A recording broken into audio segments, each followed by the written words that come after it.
Shalom, hari-hari ini dunia diperhadapkan dengan kondisi ketidakpastian. Umat manusia menghadapi ketidakpastian di segala bidang, baik secara pribadi maupun kolektif, sampai kepada bidang usaha apapun.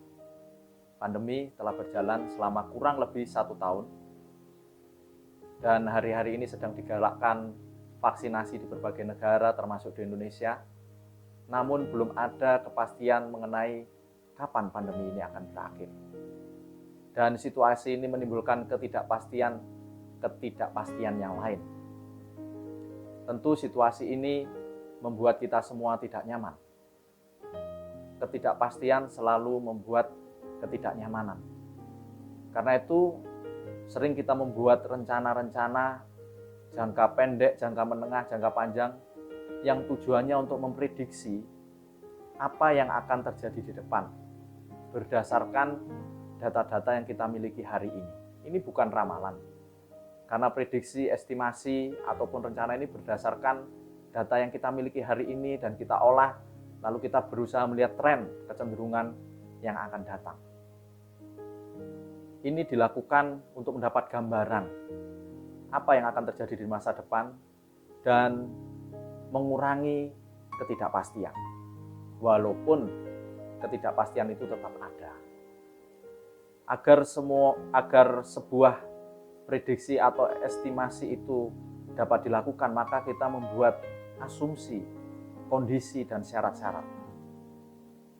Jika kondisi atau syarat-syarat itu terpenuhi, maka prediksi yang kita buat akan mendekati gambaran yang sebenarnya. Namun yang menjadi soal, kondisi dan syarat yang kita tetapkan seringkali tidak terpenuhi. Misalnya, kita seorang pedagang. Kita merencanakan untuk menjual sejumlah tertentu barang di tahun depan. Lalu dengan penjualan itu kita bisa memprediksi keuntungan yang akan kita peroleh. Namun dengan catatan bahwa customer-nya tetap seperti saat ini, dan suplai barangnya, harganya tetap seperti saat ini. Jika dua kondisi tersebut terpenuhi, maka perhitungan keuntungan kita pun bisa diprediksi dan mendekati yang sebenarnya. Namun pada kenyataannya, situasi ini tidak bisa dipastikan. Harga barang yang disuplai ke kita bisa berubah. Demikian juga customer yang datang ke tempat kita juga bisa berubah, perilaku maupun jumlahnya. Sehingga target yang kita tetapkan bisa saja tidak terpenuhi. Itulah ketidakpastian. Ketidakpastian selalu menimbulkan ketidaknyamanan. Apalagi kalau kita tidak bisa memprediksi apapun berkaitan dengan apa yang akan ada di depan. Ketidakpastian menggerus harapan-harapan kita. Karena situasi yang tidak pasti, orang menjadi tidak berharap, atau berhenti berharap, atau sedikit berharap, karena takut kecewa dan sebagainya. Berkaitan dengan hari ini, ada nasihat motivasi yang sangat baik sekali dari penulis Amsal, yaitu Salomo.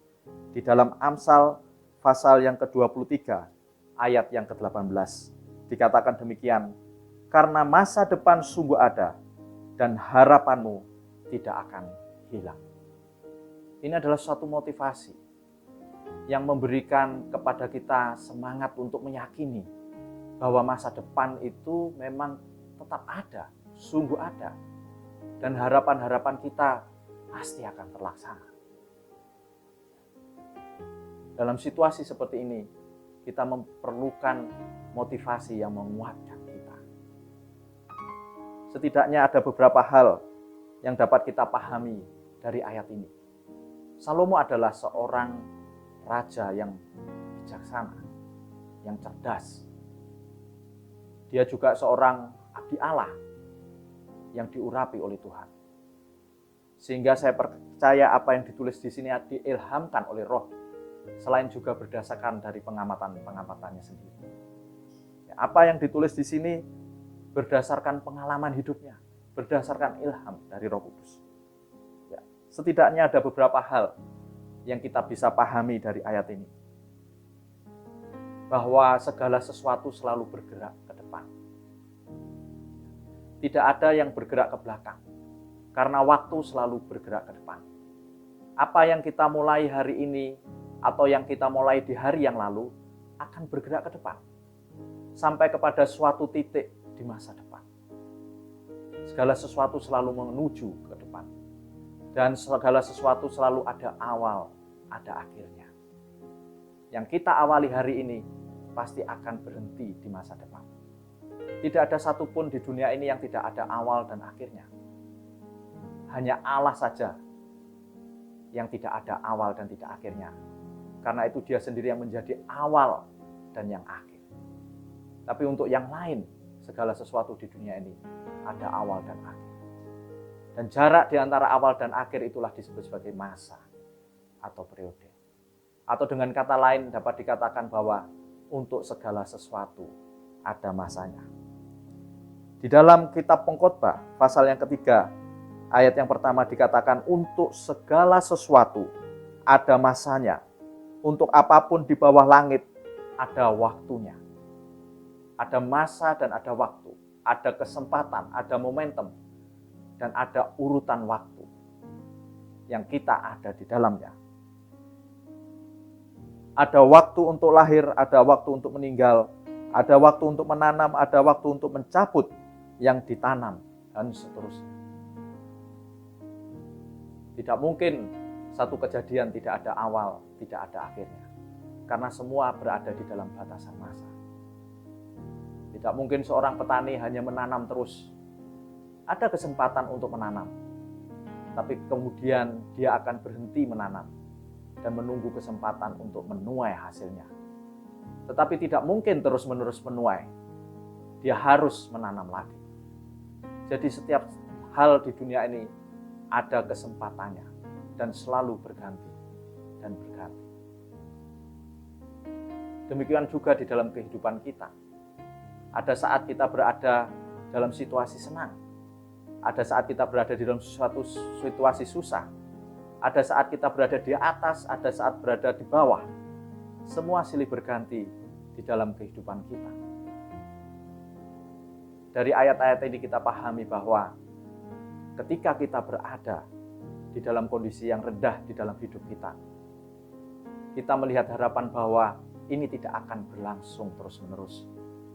Tetapi ada saatnya situasi akan berganti dan kita berubah kepada kondisi yang berbeda. Bukankah ini memberikan harapan kepada kita? Ketika kita berada di dalam situasi sedih, kita percaya bahwa ini tidak akan berlangsung terus-menerus. Ada harapan bahwa situasi akan berubah dan kita masuk ke dalam situasi yang menyenangkan. Semua silih berganti di dalam hidup kita. Sebaliknya ketika situasi kita berada di atas, di dalam situasi yang menyenangkan, kita juga tetap mawas diri, tetap berjaga-jaga dan siap untuk menghadapi segala kemungkinan yang akan terjadi di depan kita. Sehingga ketika situasi itu berubah berbalik 180 derajat, kita tidak jatuh dan tergeletak. Kita tetap tenang. Situasi yang terjadi di dalam hidup kita ini akan terus terjadi membentuk harapan kita. Ketika di bawah kita punya harapan bahwa suatu saat situasi akan berganti. Ketika di atas kita tetap waspada dan siap untuk menghadapi segala kemungkinan. Karena itu dikatakan, karena masa depan sungguh ada. Akhir dari segala sesuatu itu pasti ada. Dan harapanmu tidak akan hilang, akan selalu ada harapan. Bukankah ini kekuatan buat kita?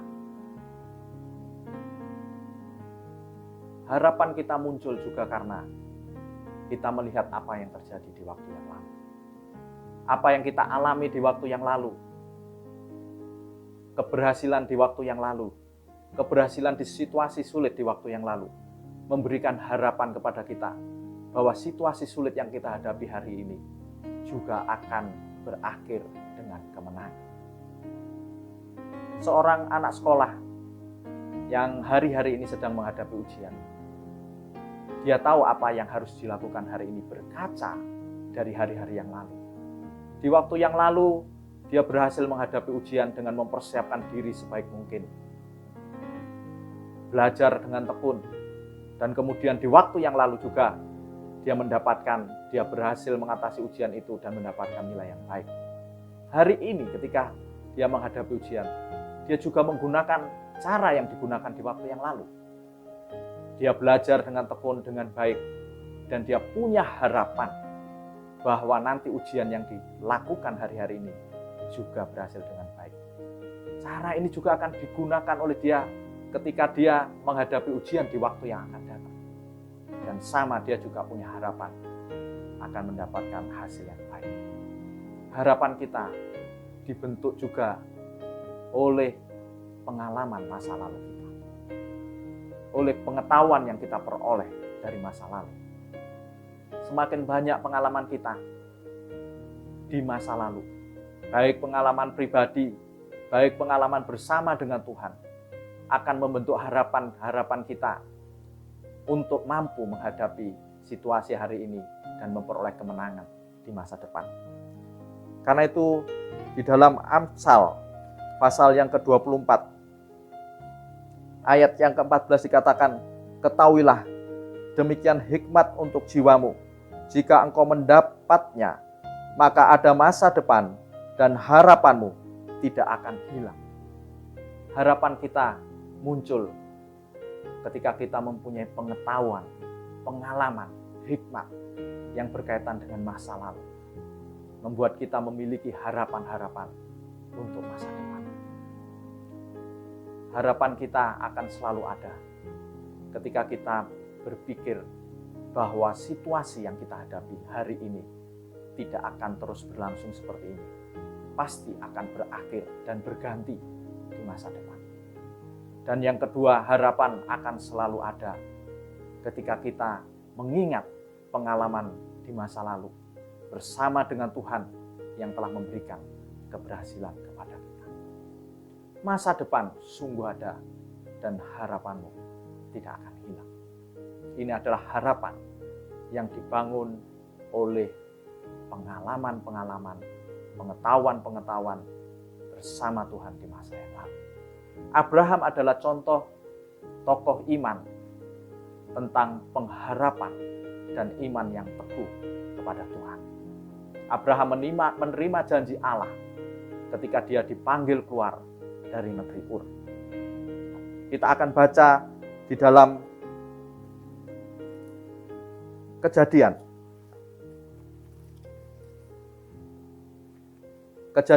pasal yang ke-12. Kejadian pasal yang ke-12 ayat yang pertama. Berfirmanlah Tuhan kepada Abram, pergilah dari negerimu dan dari sanak saudaramu dan dari rumah bapamu ini ke negeri yang akan kutunjukkan kepadamu. Aku akan membuat engkau menjadi bangsa yang besar dan memberkati engkau serta membuat namamu masyhur. Dan engkau akan menjadi berkat. Aku akan memberkati orang-orang yang memberkati engkau dan mengutuk orang-orang yang mengutuk engkau. Dan olehmu semua kaum di muka bumi akan mendapat berkat.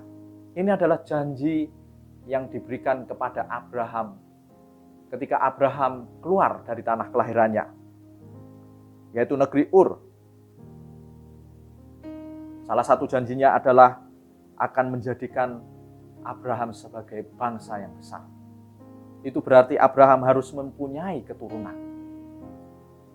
Dan setelah Abraham menerima janji ini, keluar dari tanah kelahirannya, tidak serta-merta kemudian setahun kemudian, atau 2 tahun kemudian, atau bahkan 5 tahun kemudian Abraham mempunyai anak.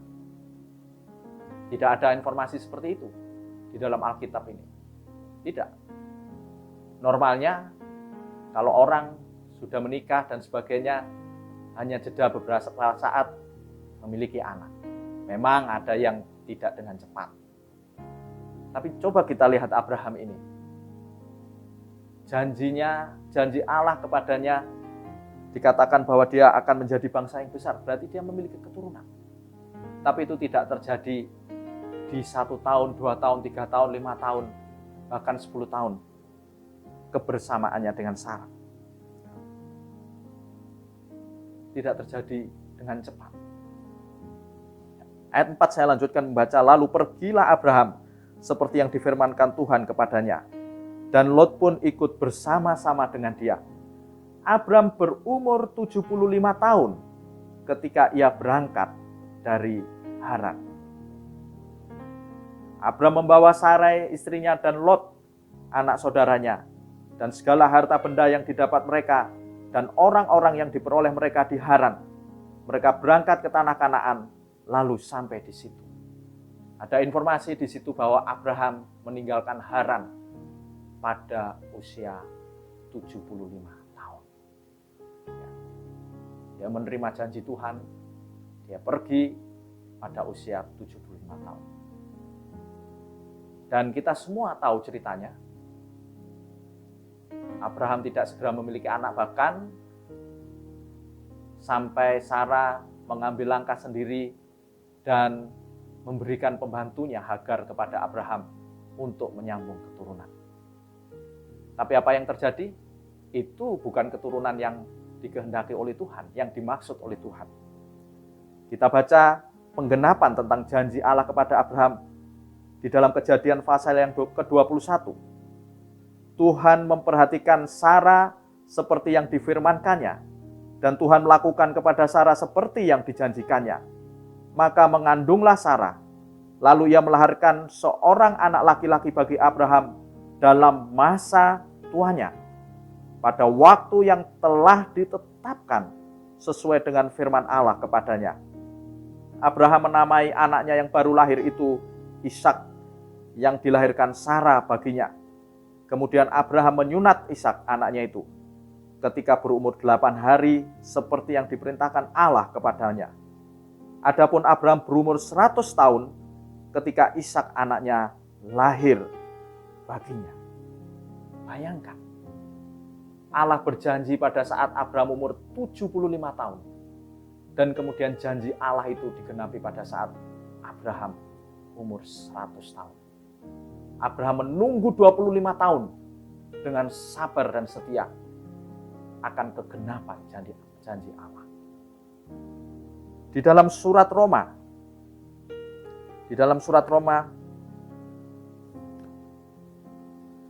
pasal yang keempat. Di dalam surat Roma pasal yang keempat, saya baca mulai ayat yang ke-17 dikatakan demikian, seperti ada tertulis, engkau telah kutetapkan menjadi bapa banyak bangsa di hadapan Allah yang kepadanya ia percaya, yaitu Allah yang menghidupkan orang mati dan yang menjadikan dengan firman-Nya apa yang tidak ada menjadi ada. Ayat 18, sebab sekalipun tidak ada dasar untuk berharap, namun Abraham berharap juga dan percaya bahwa ia akan menjadi bapa banyak bangsa menurut yang telah difirmankan. Demikianlah banyaknya nanti keturunanmu. Imannya tidak menjadi lemah, walaupun ia mengetahui bahwa tubuhnya sudah sangat lemah, karena usianya telah kira-kira 100 tahun, dan bahwa rahim Sarah telah tertutup. Ayat yang ke-20, tetapi terhadap janji Allah, ia tidak bimbang karena ketidakpercayaan, malah ia diperkuat dalam imannya, dan ia memuliakan Allah dengan penuh keyakinan, bahwa Allah berkuasa untuk melaksanakan apa yang telah ia janjikan. Dikatakan bahwa sebab sekalipun tidak ada dasar untuk berharap. Ketika Abraham melihat dirinya sendiri yang usianya sudah tua, dan Sarah juga yang sudah tertutup rahimnya, tidak ada harapan buat dia untuk bisa memiliki keturunan. Sehingga dikatakan tidak ada dasar untuk berharap. Seringkali kita dihadapkan dalam situasi-situasi di mana kita tidak memiliki dasar untuk berharap. Ketika kita melihat diri kita sendiri yang penuh keterbatasan, kita tidak bisa mengharapkan diri kita sendiri. Ketika kita melihat sekeliling kita, orang tua kita, anak kita, saudara kita, rekan kita yang penuh keterbatasan, kita juga tidak bisa berharap dari mereka. Kadang kita juga tidak bisa mengharapkan posisi kita, nama kita, harta kita, keahlian kita, keterampilan kita. Ada waktu-waktu kita tidak bisa mengharapkan apapun dari diri kita sendiri. Dan itu situasi di mana kita tidak memiliki dasar untuk berharap. Memang kita tidak bisa mengharapkan diri kita sendiri, tapi kita tetap bisa berharap kepada janji Allah dan Allah yang memiliki janji itu. Itulah yang dilakukan oleh Abraham. Ayat 20 dikatakan, tetapi terhadap janji Allah ia tidak bimbang karena ketidakpercayaan. Malah ia diperkuat dalam imannya dan ia memuliakan Allah.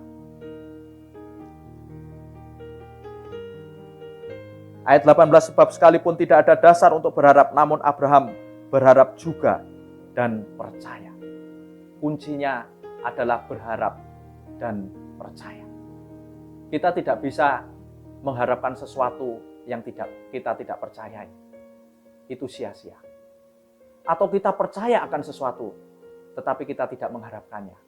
Itu juga tidak bisa. Kita harus berharap dan percaya. Ketika tidak ada sesuatu pun yang tidak dapat kita andalkan, kita tetap bisa berharap dan percaya kepada Allah dan janjinya. Kita harus percaya. Di dalam Ibrani pasal 11 dikatakan, iman adalah dasar dari segala sesuatu yang kita harapkan. Harapan kita harus didasarkan kepada iman itu sendiri. Dan bukti dari segala sesuatu yang tidak kita lihat. Ketika situasi tidak memungkinkan kita untuk berharap kepada diri kita sendiri, maka iman kita yang menjadi dasar pengharapan kita kepada Allah dan janjinya. Kalau kita berharap kepada janji Allah, kalau kita berharap kepada Allah, maka kita tidak akan kecewa. Karena Allah adalah Allah yang memegang janjinya. Dan Allah yang memiliki janji itu adalah Allah yang sanggup melaksanakan janji. Tidak ada yang gagal bagi Allah. Tidak ada yang mustahil bagi Allah. Apa yang Dia janjikan bagi kita, itulah yang akan Dia kerjakan bagi kita. Karena itu pengharapan kita di dalam Allah adalah pengharapan yang tidak mengecewakan. Ini adalah satu penghiburan buat kita. Ketika kita berada di masa-masa yang sulit, masa yang tidak pasti, masa di mana banyak orang berhenti untuk berharap, kita tetap bisa berharap. Dan semakin kuat pengharapan kita di dalam Allah yang kita kenal di dalam Tuhan Yesus Kristus. Pengharapan yang kita miliki di dalam Allah bukan hanya bekerja untuk segala sesuatu yang di dunia ini, tetapi pengharapan kita sampai kepada kekekalan. Pengharapan kita sampai kepada kekekalan. Di dalam Roma pasal yang kelima, ayat yang pertama, sebab itu kita yang dibenarkan karena iman, kita hidup dalam damai sejahtera dengan Allah oleh karena Tuhan kita Yesus Kristus. Ingat, ada kata-kata dengan iman. Dan kita diperdamaikan dengan Allah. Oleh Dia kita juga beroleh jalan masuk oleh iman kepada kasih karunia ini. Ada kata-kata lagi, iman. Di dalam kasih karunia ini kita berdiri dan kita bermegah dalam pengharapan akan menerima kemuliaan Allah. Iman kita tidak hanya mengerjakan pengharapan untuk di dunia ini, tetapi sampai pengharapan yang kekal, yaitu pengharapan akan menerima kemuliaan Allah. Luar biasa. Luar biasa. Iman mengerjakan pengharapan mulai dari dunia ini sampai kepada kehidupan yang kekal. Dan bukan hanya itu saja, kita malah bermegah juga dalam kesengsaraan kita. Karena kita tahu bahwa kesengsaraan itu menimbulkan ketekunan, dan ketekunan menimbulkan tahan uji, dan tahan uji menimbulkan pengharapan. Dan pengharapan tidak mengecewakan, karena kasih Allah telah dicurahkan di dalam hati kita oleh Roh Kudus yang telah dikaruniakan kepada kita. Pengharapan yang kita miliki di dalam Kristus adalah pengharapan yang tidak mengecewakan. Pengharapan yang tidak mengecewakan. Kalau kita berharap kepada manusia, kita bisa kecewa. Kalau kita berharap pada kemampuan kita sendiri, satu saat kita bisa tidak mampu. Tetapi kalau kita berharap kepada Allah dengan iman, pengharapan itu tidak pernah mengecewakan. Bahkan pengharapan itu dibentuk melewati kesengsaraan. Kadang-kadang situasi sulit, penderitaan yang kita hadapi membuat kita berhenti berharap. Tetapi kalau pengharapan kita kepada Allah, kepada janji Allah, tidak ada satupun situasi sulit, kesengsaraan dan penderitaan yang menghentikan pengharapan kita. Justru kesengsaraan itulah yang membentuk karakter dan pengharapan kita. Karena kita tahu bahwa kesengsaraan itu menimbulkan ketekunan. Ini berbeda dengan pengharapan di dunia. Penderitaan bisa merubah karakter kita, bisa membuat kita menjadi tidak berpengharapan. Tetapi kalau kita memiliki pengharapan di dalam Kristus, maka kesengsaraan yang kita hadapi justru membangkitkan karakter yang baru, yaitu menimbulkan ketekunan. Dan ketekunan menimbulkan tahan uji, dan tahan uji menimbulkan pengharapan. Puji Tuhan. Puji Tuhan. Pengharapan di dalam Kristus tidak mengecewakan. Bahkan pengharapan di dalam Kristus membuat kita tetap kuat melangkah sambil karakter kita dibentuk untuk terus berada di dalam kehendak Tuhan. Puji Tuhan. Di dalam Roma pasal yang ke-12 ayat yang 12 dikatakan, bersukacitalah dalam pengharapan, sabarlah dalam kesesakan, dan bertekunlah di dalam doa. Ada 3 hal di situ, pengharapan, kesesakan, dan doa. Bahkan di dalam situasi-situasi yang sesak di dalam hidup kita. Kalau kita punya pengharapan di dalam Kristus, kita akan terus mampu untuk bersukacita di dalam Dia. Apapun yang terjadi di dalam kehidupan kita. Pengharapan bisa dibentuk oleh pengalaman di masa lalu. Apa yang dibuat Tuhan di masa lalu. Bisa dibentuk oleh pemahaman kita bahwa situasi tidak akan selamanya sama dan bisa berubah. Tetapi pengharapan juga bisa dibentuk oleh iman kita kepada janji Allah dan kepada Allah yang memiliki janji. Ini pengharapan yang kuat. Karena walaupun tidak ada dasar untuk berharap, kita tetap bisa berharap kepada Allah yang hidup dan janjinya. Amin. Bapa di dalam surga, kami mengucap syukur untuk pengharapan yang Engkau sediakan bagi kami. Untuk janji-Mu yang Engkau sediakan bagi kami. Dan kami tahu Engkau adalah Allah yang memiliki janji itu dan yang sanggup melaksanakannya bagi kami. Karena itu kami boleh mempercayakan dan terus berharap kepada Engkau sebagai Allah yang hidup. Terima kasih Tuhan untuk apa yang boleh kami jalani di hari-hari ini. Karena kalau kami ada saat ini, semata-mata oleh karena kebaikan dan kasih. Dan kami percaya Engkau juga akan membawa kami terus maju ke depan, melangkah kepada pengharapan yang Engkau sediakan bagi kami. Pengharapan akan kemuliaan yang Engkau sediakan bagi kami. Marilah Roh Kudus yang menolong kami untuk terus berjalan maju sambil memandang Engkau Tuhan. Terima kasih Bapak, terima kasih. Terima kasih Tuhan Yesus. Mari Tuhan, Engkau memberkati setiap kami dengan segala kelimpahan berkat jasmani dan rohani. Damai sejahtera, sukacita, keberhasilan, kesehatan, dan kesejahteraan yang melimpah-limpah. Sehingga kami boleh memberkati sekeliling kami dan memuliakan Engkau. Segala doa, permohonan, dan ucapan syukur kami hanya kami naikkan di dalam nama Tuhan Yesus Kristus, Gembala Agung kami, pemelihara jiwa kami.